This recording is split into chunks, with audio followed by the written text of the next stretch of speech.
Good afternoon bulletin Vikarabad వార్తతో start చేద్దాం. వికారాబాద్ జిల్లా యాలాల్ రెవెన్యూ ఆఫీస్ లో అవినీతి తిమింగళాలు నడిపిస్తున్న బాగోతాలు ఇప్పుడు తాండూర్ నియోజకవర్గంలో హాట్ టాపిక్ గా మారుతూ ఉన్నాయి. ఆర్ఐ శివచరణ్ లంచాల దందా ఒక్కొక్కటిగా బయటపడుతోంది. నాగ్ సముందర్ గ్రామానికి చెందిన మెట్టు రాములు మరణించడంతో ఆయనకున్న 2 ఎకరాల భూమిని కొడుకులు వెంకటేష్, శ్రీనివాస్ తమ పేరు మీద మార్చుకునేందుకు దరఖాస్తు చేసుకున్నారు.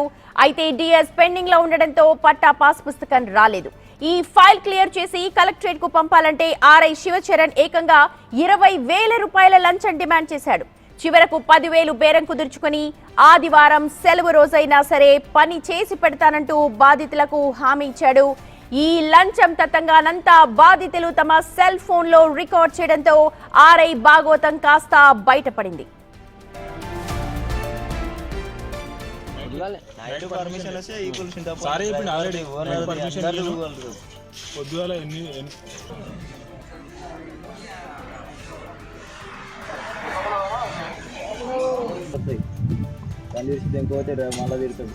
ఇదిలా ఉంటే 5 రోజుల క్రితం యాలాల్ పోలీస్ స్టేషన్ పరిధిలో ఇసుక డంప్ వేలంలో కూడా ఆర్ఐ శివచరణ్ భారీ అవినీతికి పాల్పడినట్టుగా ఆరోపణలు వస్తున్నాయి.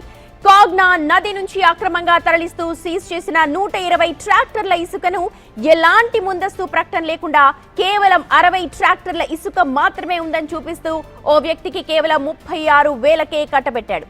ఈ ఇసుక వ్యవహారంలో ఆర్ఐతో పాటు మరికొందరు రెవెన్యూ ఉన్నతాధికారులు, రాజకీయ నాయకులు చేతులు కలిపి ప్రభుత్వ ఆదాయానికి గండి కొట్టారన్న ఆరోపణలు వస్తూ ఉన్నాయి.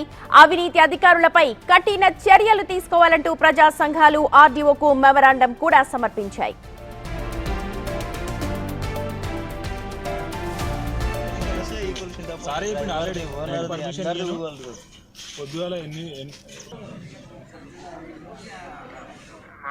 మీరే చెప్పండి సార్, ఇంత ఖర్చు అవుతుంది తమ్ముడు అంటే. ఇక నేను ఏం చెప్పను అబ్బా, నువ్వు ఇంత పెట్టుకోగలుగుతా అంటే నేను దాని ప్రకారము ఇక్కడ సార్ తోటి మాట్లాడి సార్ సార్ వేరియేషన్ ఉంది, ఏదో ఎంతో ఎంత ఇస్తా అంటుండో చేసేయండి సార్ అని చెప్పి ఫార్వర్డ్ చేపిస్తా. అదే మీరు చెప్పండి సార్, ఎంతో మీ నోటి నుంచి గింత అని వస్తే సార్ ఇక నేను అడుక్కున్న కాడికి అడుగుతా కదా సార్, నాతో కూడా ఎంత. అదే ఇప్పుడు నేను అడిగిన మనం మండల్లో కనుక్కో, నేను ఇట్లా ఒత్తిడి చేసి పీడించి అట్లా చేసే రకం కాదు. అవునవును సార్, ఎంత ఇస్తే అంత తీసుకొని ఖుషిగా ఇవ్వాలి, ఏడ్చుకుంటూ ఇవ్వద్దు. హే ఈ సార్ ఏదైనా ఆయన ఇంత తింటాడు అంత తింటాడు అని ఏడ్చుకుంటూ ఇవ్వద్దు అంటున్నా సార్. ఆడ మన సీను అనే అతను ఈతను కాకుండా ఇంకో సార్ అప్పుడు నువ్వు ఫస్ట్ వచ్చినప్పుడు కలిసి లేడు, అప్పుడు ఆ సార్ కూడా చెప్పిండే, సార్ది తాండ్రే ఉన్నది, సార్ని పట్టుకో, ఆర్ఐ సార్ని పట్టుకో, శివచరణ్ సార్ని పట్టుకో, నీ పని అయిపోతుంది అని చెప్పిండే అప్పుడు కూడా. అందుకు అట్లేం లేదు సార్, నాకు మీరు చేస్తే నా పని చేస్తే అందుకోసమే మీరు ఎంత గింత అయితే తమ్ముడు అంటే నేను ఏమన్నా ఇక పైన ఆఫీస్ లో మనకు తెలియదు కానీ మన ఆఫీస్ లో 15,000 ఖర్చు అవుతుంది. ఇక నువ్వు ఎంత అనుకుంటున్నావు అది చెప్పు. చూడండి సార్, జర నేను కూడా అమాయకున్నా సార్ అంత. నేను అందుకే ఫస్ట్ నిన్నే చెప్పమన్నా. ఇక చూడండి సార్ ప్లీజ్. అది నువ్వు చెప్పబా, నేనైతే ఇప్పుడు చెప్పినా కదా. ఇప్పుడు నేను ఎంత అడిగితే అంత ఇవ్వడానికి అయితే కాదు కదా అట్లా. ఇది కూడా కూరగాయల బేరం లాగానే అది, ఇది కూడా ఇప్పుడు నేను కూడా సార్ ఇది ఇంత ఉంది సార్, ఇంత తీసుకోండి సార్, ఇంత చేసేది, ఇది సంతకం చేసేయండి సార్, ఫార్వర్డ్ చేసేయండి సార్ నేను కూడా అడుక్కుంటాడా. ఇప్పుడు నువ్వు ఎట్లా మాట్లాడుతున్నావు నేను కూడా అవతల అట్లనే మాట్లాడతాను సార్. చూడండి సార్ జర ఇంకా అదే చెప్పబ్బా నువ్వు. ఇప్పుడు నన్ను చెప్పమన్నావు, నేను చెప్పినా సార్. ఇప్పుడు నువ్వు చెప్పు సార్, నేను ఇంత ఇచ్చేసా సార్ చేసేయండి, దాని గురించి నేను 10 లోపల చూడండి సార్. 10 లోపల కాదు కానీ 10 ఫిక్స్ చేసుకో, మండే రోజు నేను ఫైల్ ఫార్వర్డ్ చేపిస్తా. ఇప్పుడు చూడండి సార్ ప్లీజ్. ఎందుకండి ఇక ఇప్పుడు నేను నా వర్క్ నేను చేసేసి సార్ దగ్గర పెట్టేస్తాను అనుకో, పెట్టేసినాక మళ్ళీ నువ్వు సార్ దగ్గరకు వచ్చి అడుక్కోవాలి, సార్ మా ఫైల్ పెట్టండి సార్, మా ఫైల్ పెట్టండి సార్. ఇప్పుడు సార్ 7,000 తీసుకుంటాడు. ఇక అంతా మీరే చూసుకోండి సార్. ఇక అదే సార్ 7,000 తీసుకుంటాడు, నాకు మిగిలేదు 2,000. ఆ పేపర్లకు క్యాటరీలకి తలగ కూడా అవుతున్నాయి పైసలు. సార్ ఇక నేను కూడా వేరే ఊర్లో ఉంటా కదా సార్, ఇక వచ్చినప్పుడల్లా ఇక పని ఇదవుతుంది, అందుకోసమే జరగా చూడండి సార్ 10 లోపల ఇక 10 లోపల అంటే 10 ఇక 10 లోపల అంటే ఇంక నువ్వేం మాట్లాడుతావు చెప్పు, నువ్వే చెప్పు ఇక. సరే సరే 100% అవుతుందా సార్? నేను ఇక్కడ నుంచి అయితే నేను ఫార్వర్డ్ చెప్పించేది తప్ప 100% అయిపోతుంది. మరి ఇప్పుడు నో డౌట్ దానికి సార్, దానికైతే నో డౌట్ పెట్టుకోకు. నా చేతిలో రిజెక్ట్ అయిన ఫైల్లే లేవు అసలు, ఇక్కడ నుంచి కానీ బయట ఇక్కడ నుంచి అయినా కానీ. సార్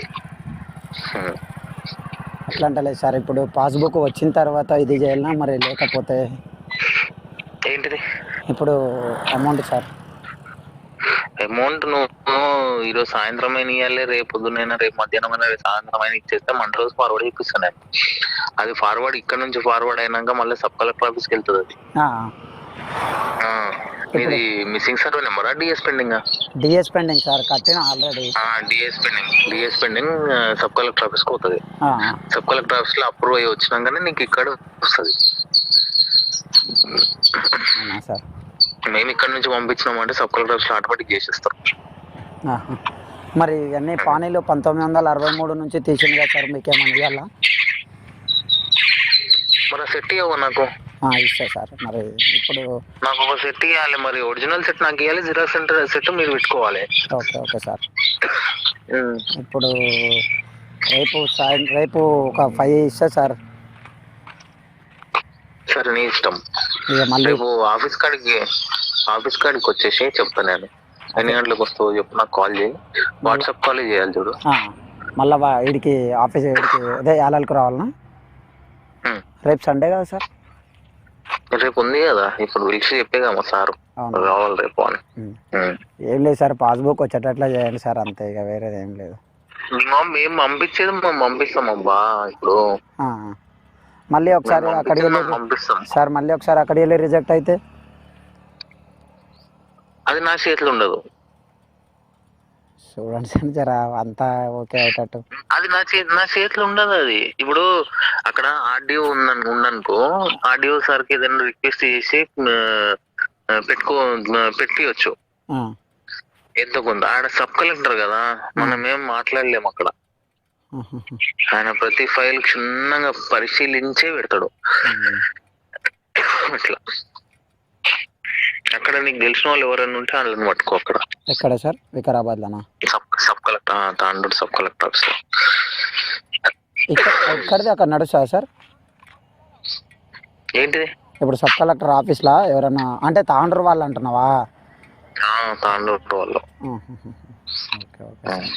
ఇంకా కొంచెం అదే మొత్తం ఓకే అయ్యేటట్లు అయితే ఇక జర బేఫికర్ అవుతుంది సార్, అట్లా అంటున్నా. మనకు తెలియదు, అక్కడ సైడ్ మనకు తెలియదు, మనం ఏమున్నా కానీ ఇక్కడ వరకే. Okay okay sir. ఇప్పుడు ఇక్కడ నుంచి ఫార్వర్డ్ అయిందంటే అక్కడ ఆటోమేటిక్ చేసేస్తారు అబ్బా, అక్కడ ఏ డౌట్ పెట్టుకోవద్దు. ఇక ఇక్కడ నుంచి పర్ఫెక్ట్ పంపిస్తేనే కదా మేము ఇక్కడ నుంచి ఫార్వర్డ్ చేసేది. అవునవును సార్. సార్ పెట్టిండంటే అక్కడ అయిపోతుంది అట్లా. కానీ 1-2 రోజులు లేట్ అవుతుంది అక్కడ, అంతే. అవుతుంది పని కానీ లేట్ అవుతుంది. Okay okay sir. రేపు ఈసారి ఇట్లా ఫోన్పే గూగుల్ పే ఏమొద్దా? లేదు, ఫోన్పే గూగుల్ పే వద్దు, చెప్తాను నేను. మీరే చెప్పండి సార్, ఇంత ఖర్చు అవుతుంది తమ్ముడు అంటే. నేను ఏం చెప్పను అబ్బా, నువ్వు ఇంత పెట్టుకోగలుగుతా అంటే నేను దాని ప్రకారము ఇక్కడ సార్ తోటి మాట్లాడి, సార్ వేరియేషన్ ఉంది, ఏదో ఎంతో అంత ఇస్తా అంటుండో చేసేయండి సార్ అని చెప్పి ఫార్వర్డ్ చేపిస్తా. అదే మీరు చెప్పండి సార్, ఎంతో మీ నోటి నుంచి గింత అని వస్తే సార్ ఇక నేను అడుక్కున్న కాడికి అడుగుతా కదా సార్, నాతో కూడా ఎంత. అదే ఇప్పుడు నేను అడిగినా, మనం మండల్లో కనుక్కో, నేను ఇట్లా ఒత్తిడి చేసి పీడించి అట్లా చేసే రకం కాదు. అవునవును సార్. ఎంత ఇస్తే అంత తీసుకొని ఖుషిగా ఇవ్వాలి, ఏడ్చుకుంటూ ఇవ్వద్దు. హే ఈ సార్ ఏదైనా ఇంత తింటాడు అంత తింటాడు అని నేర్చుకుంటూ ఇవ్వద్దు అంటున్నారు. సార్ ఆడ మన సీను అని అతను ఈతను కాకుండా ఇంకో సార్ అప్పుడు నువ్వు ఫస్ట్ వచ్చినప్పుడు కలిసాడు లేడు, అప్పుడు ఆ సార్ కూడా చెప్పిండే సార్ది తాండ్రే ఉన్నది, సార్ని పట్టుకో, ఆర్ఐ సార్ని పట్టుకో, శివచరణ్ సార్ని పట్టుకో, నీ పని అయిపోతుంది అని చెప్పిండే అప్పుడు కూడా. అందుకు అట్లా ఏం లేదు సార్, నాకు మీరు చేస్తే నా పని చేస్తే అందుకోసమే మీరు ఎంత గింత అయితే తమ్ముడు అంటే నేను ఏమన్నా ఇక పైన పైన ఆఫీస్ లో మనకు తెలియదు కానీ. రైట్, అది యాలాలలో ఆర్ఐ శ్రీ శివచరణ్ మాట్లాడిన మాటలు వాట్సాప్ కాలే చేయాలని ప్రత్యేకంగా సూచిస్తూ ఉన్నాడు. అలాగే డబ్బులు అడుగుతూ, అంటే డబ్బులు అంటాం కంటే కూడా ఇక్కడ లంచం అనాలి, లంచం అడుగుతూ నేను పట్టి పీడించే రకం కాదు, ఎంత ఇస్తే అంత ఖుషీగా నాకు ఇవ్వాలి, ఖుషీగా ఇస్తే మీ పని అయిపోతుంది, నన్ను నమ్ముకున్నావు నీ పని కంప్లీట్ అయిపోతుంది, నా తరఫు నుంచి నీకు 100% గ్యారంటీ అంటూ బాధితుడితో మాట్లాడుతున్న ఆడియో లీక్ అయింది. ఇప్పుడు ఇది పెద్ద రచ్చగా మారుతోంది. ఇది కాకుండా ఇప్పుడు మీరు విజువల్స్ లో చూస్తున్నారు ఇసుక అక్రమ రవాణా, దాదాపు 60 ట్రాక్టర్ల ఇసుక మాత్రమే ఉంది అంటూ చూపిస్తూ 36,000కే ఓ వ్యక్తికి కట్టబెట్టేశాడు. దీనిపై కూడా విచారణ జరపాలి అని అంటూ, అలాగే ఇందులో ఇన్వాల్వ్ అయి ఉన్న రెవెన్యూ ఉన్నతాధికారులు, రాజకీయ నాయకుల చేతులు కూడా ఉన్నాయి అని అంటూ చాలా మంది ఆరోపణలు చేస్తూ ఉన్నారు. ఇలాంటి అవినీతి అధికారులపై కఠిన చర్యలు తీసుకోవాలి అని అంటూ ప్రజా సంఘాలు ఇప్పుడు పెద్ద ఎత్తున ఉద్యమిస్తూ ఉన్నాయి. ఇదంతా కూడా గత ఆదివారం జరిగింది, ఆలస్యంగా వెలుగులోకి వచ్చింది. ఈ వ్యవహారం అంతా కూడా తహసీల్దార్ కార్యాలయంలో ఆర్ఐగా పనిచేస్తున్నాడు శివచరణ్. తనకు భూమికి సంబంధించిన పట్టా పాస్ పుస్తకాన్ని ఇవ్వాల్సిందిగా అడగ్గా సదరు బాధితుడు తనకు 20,000 లంచం ఇవ్వాలి అని ముందుగా మాట్లాడాడు. అయితే 20,000 లంచం ఇచ్చుకోలేను సార్ అంటూ ఫోన్ సంభాషణ మనమంతా విన్నాము. 10,000కు బేరం కుదుర్చుకున్నాడు. అయితే ఇవంతా కూడా బాధితుడు రికార్డ్ చేసి ప్రస్తుతం బయట పెట్టాడు. దీంతో ఇప్పుడు శ్రీ శివచరణ్ వ్యవహారం అంతా కూడా బయటకు వస్తోంది. కేవలం ఈ వ్యవహారాలేనా, ఇంకా ఎటువంటి వ్యవహారాలు తను నడిపాడు అన్న దానిపైన ఇప్పుడు ఫోకస్ చేయాల్సిన అవసరం ఉంది మనందరికీ కూడా. ఎందుకంటే ప్రభుత్వ ఆదాయానికి గండి కొట్టే ఇలాంటి లంచవతారాలపై కఠిన చర్యలు తీసుకోవాలంటూ ప్రజా సంఘాలు పెద్ద ఎత్తున ఉద్యమిస్తూ ఉన్నాయి. ఇప్పటికే కలెక్టరేట్ కి వెళ్లి కలెక్టర్ కి ఒక మెమరాండం కూడా సమర్పించారు. మరి ఎప్పట్లాగే అధికారులు ఒక కమిటీ వేస్తారా, దీనిపైన ఎంక్వైరీ చేసి సస్పెండ్ చేసి చేతులు దులుపుకుంటారా, భవిష్యత్తులో ఇలాంటి లంచవతారాలు మళ్ళీ రాకుండా ఉండడానికి ఎటువంటి చర్యలు చేపడతాడు? ఎప్పుడు కూడా ఇటువంటి వ్యవహారాలు జరిగినప్పుడు ప్రభుత్వం ఒక కమిటీ వేస్తూ ఉంటుంది, అధికారిని సస్పెండ్ చేస్తూ ఉంటుంది. ఈ వ్యవహారంలో కూడా అలాగే జరుపుతారా అన్న దానిపైన అయితే మనకి ఇంకా క్లారిటీ లేదు. మా ప్రతినిధి సుజాత జాయిన్ అవుతున్నారు లైవ్ లో అప్డేట్స్ అందించడానికి. సుజాత, చూస్తున్నాం యాలాల ఆర్ఐ శివచరణ్ భాగవతం అంతా ఇప్పుడు వెలుగులోకి వస్తోంది. ప్రజా సంఘాలు పెద్ద ఎత్తున ఉద్యమిస్తూ ఉన్నాయి. ఏం చెప్తున్నారు వాళ్ళు?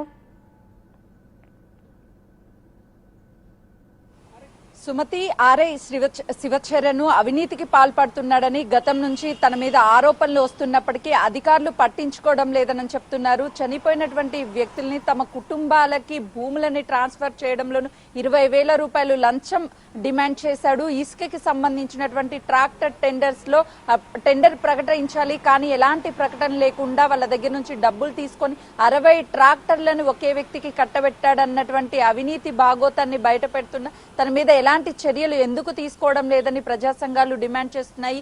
గతం నుంచి ఆర్ఐ చాలా వరకు అక్రమాలకు పాల్పడ్డాడు. ఎవరైనా సరే పాస్బుక్ల కోసం లేదంటే చిన్న సంతకాల కోసం వచ్చాడు అని అంటే, డాక్యుమెంట్స్ మీద సంతకాలు చేయాలన్నా, భూమికి సంబంధించినటువంటి ఏమన్నా వివరాలు ఇవ్వాలన్నా సరే డబ్బులు డిమాండ్ అని చెప్పేసి స్థానికులు చెప్తున్నారు. ఎందుకు అధికారులు ఫిర్యాదులు తీసుకోవడం లేదు? కేవలము ఆర్ఐ చరణ్ మాత్రమే అవినీతికి పాల్పడుతున్నాడా, లేదంటే ఇతర అధికారులు ఎవరైనా ఉన్నారా, వాళ్ళ మీద చర్యలు తీసుకోవాలి అని చెప్పేసి ప్రజా సంఘాలు అయితే డిమాండ్ చేస్తున్నాయి. కానీ ఇసుక దందాకి సంబంధించి ఆర్ఐ వెనక ఎవరున్నారు? ఖచ్చితంగా ఉన్నతాధికారులు ఉండి ఉంటారు. తన మీద, తనతో పాటు ఉన్నటువంటి అధికారుల మీద చర్యలు తీసుకోవాలి. కఠినమైనటువంటి చర్యలు తీసుకుంటే మరొకసారి ఇలాంటి అవినీతి జరగదు అని చెప్పేసి ప్రజా సంఘాలు అయితే డిమాండ్ చేస్తున్నాయి. సుమతి, రైట్ సుజాత, చూద్దాం మరి అధికారులు ఎటువంటి చర్యలు చేపడతారో ఈ శివచరణ్ పై.